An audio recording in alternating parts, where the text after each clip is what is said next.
PUBG ban होने के कारण आइए हम बताते हैं आखिर क्यों हुआ पबजी बैन। किन धाराओं के अंतर्गत, किन नियमों के अंतर्गत भारत सरकार ने पबजी को बैन किया, किसके रिकमेंडेशन पर पबजी हुआ बैन, वो सब कुछ जो आपको जानना चाहिए पबजी बैन के बारे में। 118 चाइनीज एप्लीकेशन पर भारत सरकार ने बैन लगा दिया है। भारत की तरफ से यह तीसरी डिजिटल स्ट्राइक है। इससे पहले भी 2 बार भारत ने चाइनीज मोबाइल एप्लीकेशन पर बैन लगाया है। जून के अंत में पहली बार भारत ने टिकटॉक सहित 47 चाइनीज एप्लीकेशन पर प्रतिबंध लगाया था, जबकि दूसरी बार जुलाई अंत में 59 चाइनीज एप्लीकेशंस प्रतिबंधित किए गए थे। इस तरह अभी तक कुल 224 एप्लीकेशंस पर प्रतिबंध लगाया जा चुका है। आइए समझते हैं पूरे मामले को। वास्तविक नियंत्रण रेखा एलएसी पर भारत चाइना भारी तनाव के बीच केंद्र सरकार की तरफ से यह कदम उठाया गया है। वास्तविक नियंत्रण रेखा एलएसी पर भारत चीन भारी तनाव के बीच केंद्र सरकार की तरफ से यह कदम उठाया गया है। इलेक्ट्रॉनिक्स एवं सूचना प्रौद्योगिकी मंत्रालय की तरफ से जारी प्रेस नोट में कहा गया है, इन मोबाइल ऐप से देश की सुरक्षा व संप्रभुता को खतरा पैदा हो रहा था। गृह मंत्रालय के तहत काम करने वाले Indian cyber crime coordination centre ने इन ऐप्स को बंद करने की सिफारिश की थी। फिर से समझिए, गृह मंत्रालय के तहत काम करने वाले Indian cyber crime coordination centre ने इन एप्लीकेशंस को बंद करने की सिफारिश की थी। सूचना प्रौद्योगिकी मंत्रालय के अनुसार संसद के भीतर व बाहर से भी इन ऐप्स को बंद करने की, बैन करने की लगातार मांग आ रही थी।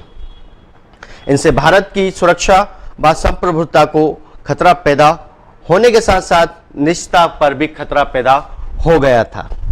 ये ऐप्स किस तरह काम करते हैं उसको समझते हैं। ये ऐप्स आपके मोबाइल में से आपसे बहुत सारी परमिशंस अलाउ करवाते हैं, जिसमें आपकी निजी जानकारी व डेटा होता है। ये आपकी निजी जानकारी व डेटा को चुराकर चोरी चुपके गैर कानूनी तरीके से देश के बाहर के सर्वर पर भेज देती हैं, जिससे कई बार भारत की सुरक्षा व आंतरिक मामलों की जानकारी भी होती है। सूचना व प्रौद्योगिकी कानून के सेक्शन 69A के तहत इन एप्लीकेशंस को बैन किया गया है। यह बैन भारत चीन के एलएसी पर चलते विवाद के कारण भी किया गया है। एक और भारत शांतिपूर्ण तरह से इन सारे विवादों को सुलझाना चाहता है, वहीं चाइना बार बार अपनी बातों से मुकर जाता है और एलएसी का उल्लंघन करता है। इन 118 ऐप्स में जो लोकप्रिय एप्लीकेशंस हैं उनमें PUBG, Mobile Lite, Baidu, Super Clean, ShareChat, WeChat, Ludo World Ludo, Superstar, लेमोर भी शामिल हैं। पबजी के बैन होने से पेरेंट्स में काफी खुशी है, वहीं दूसरी ओर युवा काफी हैरान हैं। पबजी के बैन होने की खबर युवाओं के बीच जंगल के आग की तरह फैल गई, जबकि इससे पहले जब 2 बार डिजिटल स्ट्राइक हुई थी तब भी पेरेंट्स को, माता पिता को काफी उम्मीद थी कि पबजी को भी बैन किया जाएगा, परंतु ऐसा नहीं हुआ था। लेकिन इस बार पबजी को बैन किया गया है, जिससे भारत के माता पिता, पेरेंट्स बहुत खुश हैं। आइए जानते हैं पबजी के बारे में कुछ और बातें। पबजी को पूरे विश्व में 60 करोड़ से ज्यादा बार डाउनलोड किया गया है, जबकि अकेले भारत में पबजी को 5 करोड़ से ज्यादा बार डाउनलोड किया गया है। पबजी ने इस वर्ष पहली तिमाही में 1.3 अरब डॉलर यानी 9,731 करोड़ रुपए से ज्यादा का वैश्विक राजस्व प्राप्त किया था। और अगर देखा जाए तो पबजी अभी तक 3 अरब डॉलर यानी लगभग 22,457 करोड़ रुपए से ज्यादा राजस्व हासिल कर चुकी है। आगे क्या?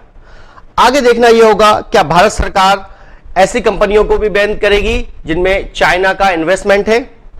ऐसी कंपनियां जैसे BigBasket, Dream11, Hike, Flipkart, Ola, OYO, Paytm Mall, Policybazaar, Quikr, Swiggy, Udaan, Zomato या और डेली हंट जैसी कंपनियों को भी क्या भारत सरकार बैन करेगी? देखना ये होगा। इसी के साथ नमस्कार, धन्यवाद।